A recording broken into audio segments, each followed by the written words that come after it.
Okay, so let's jump right into this deep dive. Yeah. We're looking at a really fascinating reinterpretation today. Uh-huh. Pretty different from the usual understanding. Yeah, of the Urim Thummim. The Yeah. traditional idea is, what, maybe two objects the high priest used. Right, like stones or lots for getting simple yes-no answers from God, kind of a basic divination tool almost. Exactly.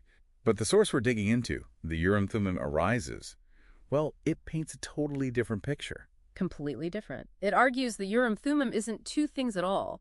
It's one single unique artifact, divinely made. Wow, okay, one object. And the source sees it as a sort of hidden thing, right? A mystery being revealed now in the latter days. Precisely. And the author uses their own translation approach, the Urim Thummim version, or UTV, to kind of highlight these hidden connections they see. Got it. So our mission here is to pull out the key ideas from this view, understand what this artifact is according to the source, and see what new clues pop up. Especially this potential link to Malachi 3.17, the special treasure. Right. So physically, what does the author claim it looks like? Based on, the claim of actually possessing it. Yeah. It's described as a flat, oval jasper stone, not huge, maybe 2 by 2.5 by 3 centimeters, gold base, and engraving. Engravings, like what? A couchant lion, that's a lion lying down but with its head up, a serpent, and a tree, which is identified as the tree of life. Okay, lion, serpent, tree, and something about eyes. Yeah, 7 engraved eyes total, 2 on the lion, 2 on the tree, 3 on the serpent. The lion's eyes are supposedly sapphire or some gemstone. Even the stone's layers apparently show the number 7. And the gold. 12 carats, specifically. But the origin is maybe the most crucial claim. How so? It's described as cut out without hands, like in Daniel, meaning not human-made. So divine creation. Directly by God. The author points to a specific reading of Zechariah 3.9 where God says, I will engrave the engraving of it. So it's presented as the special treasure straight from paradise. Okay, so this one object, what does Urim and Thummim mean in this view? Lights and perfections. The author interprets it as meaning perfect light or perfect illumination, essentially unerrable revelation. One gem, complete insight, no errors. Unerrable revelation. That's a strong claim. And it gets bolder. The source claims this artifact is also the Holy Grail. Wait, the Holy Grail? Seriously? Seriously. The author connects Grail legends, themes of a stone, metal, a tree, directly to the physical description of this Jasper artifact. The argument is the Grail story comes from this Hebrew object. Okay, that's a massive connection to make. So tracing his history then. Yeah. Aaron had it in the breastplate. Yes, used for divine communication, maybe more nuanced than just yes and no. Then the Levitical priests had it, but the source highlights a key turning point. After Eli's family was disqualified, remember, the glory is departed, the source argues that wasn't just the ark. The UT stopped working properly because it needs an authorized Zadokite descendant to hold it. So its power depends on who has it. Exactly. Divine authorization is key. Prophets like David might have held it temporarily, under specific sanction, but its full function was tied to the priesthood line. And then it disappeared after Solomon. Vanished from the record.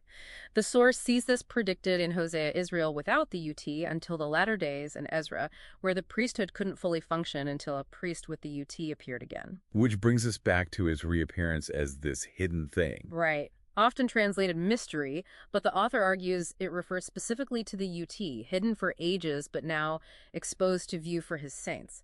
Central to the mystery of Christ, as the author terms it. And it has other identities too, like the Key of David. Yep. The Key of David for perfect revelation, the Rock of Israel for stable communication. It's linked to an end-time shepherd or Joshua type of priest. Think Eliakim in Isaiah, who restores things, including the UT. It's even called a peg or nail for stability and authority. Okay, let's nail down, pun intended, this Malachi 3.17 connection. The source doesn't say point-blank Malachi 3.17 is the UT, but implies it strongly. Very strongly implied. The reasoning pulls together a few things. One, Malachi is focused on the latter days when the UT is supposed to return. Right. 2, the source constantly calls the UT a treasure, which lines up with Malachi's special treasure or jewels. 3, its divine origin from paradise fits the idea of God's precious jewels. 4, God making up his jewels could mean revealing hidden treasures like the UT artifact and maybe the people who align with it. Okay. And finally, the whole restoration theme in Malachi, linked to Elijah, is seen by the author as including the restoration of the UT's function. So all that together makes it a very significant implied connection in this framework. Gotcha. What about other new clues? Anything else surprising? Well, the seven eyes are linked to the Pleiades, the Yeah. seven stars, and also to wisdom, like Sophia or the Shulamite woman in Proverbs and Song of Solomon. The idea is the UT embodies divine wisdom. Interesting. And the peg? That symbol of stability, tied to the high priest possessor, is connected to the return of the pillar of cloud and fire over Jerusalem, prophesied in Isaiah. Like the UT's presence helps reestablish God's protective presence. And there was something about the Philippines. Yeah, a modern geographical clue. The 12-karat gold is linked by the author to Bislig in the pre-colonial Philippines. It's presented as a sort of potential divine signature, connecting the ancient artifact's origin to a modern place relevant to the author's own story.